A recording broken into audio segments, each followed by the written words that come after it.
సంగారెడ్డి జిల్లా అమీన్పూర్ మండలం పటేల్గూడ గ్రామ పంచాయతీలో అడిషనల్ కలెక్టర్ మాధురి తనిఖీలు నిర్వహించారు. తనిఖీల్లో భాగంగా నూతనంగా నమోదు చేసుకున్న అప్లికేషన్లు, చిరునామా, పేరు తదితర అప్లికేషన్ వివరాలను తనిఖీ చేశారు. ఈ సందర్భంగా ఓటరుకు అవగాహన కల్పించడంలో విఫలమైన సిబ్బందిపై ఆగ్రహం వ్యక్తం చేశారు. అనంతరం మాట్లాడుతూ జరగనున్న పార్లమెంటు ఎన్నికల సందర్భంగా నూతనంగా ఓటరు కార్డు, చిరునామా, పేరు తదితర అంశాల మార్పులు చేర్పులకు సంబంధించి నమోదు ప్రక్రియ జరుపుతున్నామన్నారు. అనంతరం మాట్లాడుతూ నూతన ఓటర్లు ఫారం 6, మార్పుల చేర్పులకు ఫారం 8 ఇవ్వాల్సి ఉంటుందని తెలిపారు.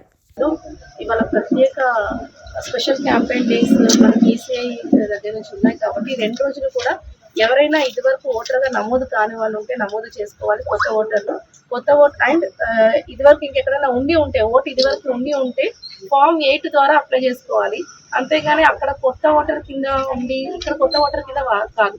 మరి అదే వాళ్ళకి చెప్పడం జరిగింది. అంటే ఒక 40 సంవత్సరాల వాళ్ళకి ఇదివరకు ఓటు లేదు అంటే వారిని మరి ఒక్కసారి చెక్ చేసుకోవాలి. ఎందుకంటే వారికి ఇంకెక్కడైనా ఓటు ఉండి ఇక్కడ చేసుకుంటే మనం ఫామ్ 6లో ఒక డిక్లరేషన్ అనేది ఇస్తాం. మాకు వేరే ఎక్కడ కూడా ఓటు లేదు, ఒకవేళ ఓటు ఉన్నట్టు తెలిస్తే మా మీద చర్యలు కూడా తీసుకోండి అని మనం క్లియర్గా చెప్పడం జరుగుతుంది.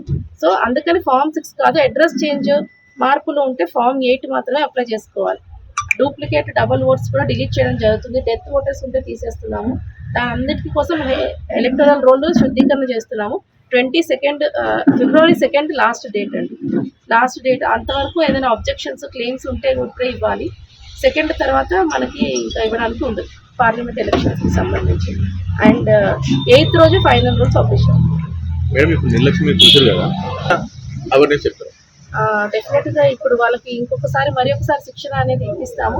అలాగే బిఎల్ఓ సూపర్వైజర్స్ని కూడా అందరినీ పిలిపించి మరి ఒకసారి ప్రతి ఫామ్ దేనికి వాడతామనేది మరి ఒకసారి చెప్తాము. అలాగే మళ్ళీ వాళ్ళకున్న health of the electoral roll కూడా చెక్ చేస్తాం. డూప్లికేట్ ఓట్స్ ఉంటే తీపిచ్చాడమే మా మెయిన్ ఇది. నేను ఆల్రెడీ చెప్పాను కదా, బిఎల్ఓ యాప్ ద్వారానే చేస్తాం.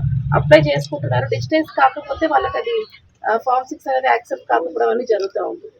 సో ఇప్పుడు ఏఆర్ఓ గారితో కూడా మాట్లాడి ఏదన్నా మీరు అన్నట్టుగా ఉంటే వెంటనే అప్పుడే బిఎల్ఓ యాప్ ద్వారా రిజిస్ట్రేషన్ చేసుకుంటే ఈ 6 daysలోనే మేము ఖచ్చితంగా దాన్ని యాక్సెప్ట్ చేస్తాం. కరెక్ట్గా నివాసం ఉండి కరెక్ట్ రూట్స్ ఇక్కడే ఉంటే మాత్రం చేస్తాం. సంతకం తీసుకోవడం ఉంటుంది. మీకే వాళ్ళకి ఏం చెప్తారు?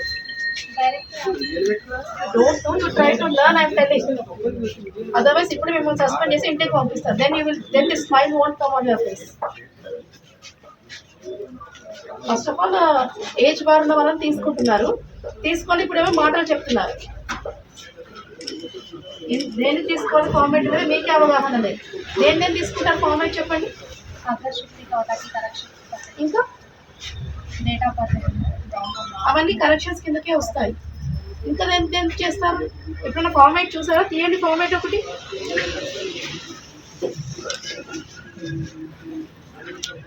చదవండి, దేనికి తీస్తాం. నివాసం మార్పు కోసం దరఖాస్తు. నెక్స్ట్ ఇక్కడే ఉంది కదమ్మా 4 రకాలుగా.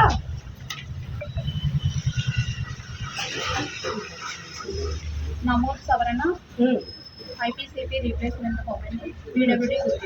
పీడబ్ల్యూడీ గుర్తింపు కూడా ఇదే వాడతాం. ఐపీసీపీ రీప్లేస్మెంట్ అంటే ఏంటి? వాళ్ళకి వేరే దగ్గర ఓటర్ ఐడి కార్డు ఉంది, ఇక్కడ మార్చుకోవాలంటే ఫామ్ 8 వాడతాం. ఫామ్ 6 ఇవ్వకూడదు. ఇక్కడ సంతకం ఉంటుంది ఫామ్ 6లో, అంతేగాని గిటర్లు ఉండవు. వేరే దగ్గర ఓటర్ ఉందని తీసుకుంటే ఇంటర్నేషనల్ ఉంటుందని సంతకం ఉంటుంది. ఇక్కడ మొత్తం ఫామ్ చదివితే అర్థమవుతుంది. అంతేగాని లెటర్ తీసుకుంటామని ఇంకా ఈసీఐ వచ్చినప్పుడు కూడా ఇలాగే చెప్తే మీతో పాటు మా అందరికీ ఉంటుంది. ఇంకా బిఎల్ఓ సూపర్వైజర్ సూపర్వైజర్ ఎవరండి ఇక్కడ? శివలక్ష్మి ఎవడా? ఆమె ఏసీ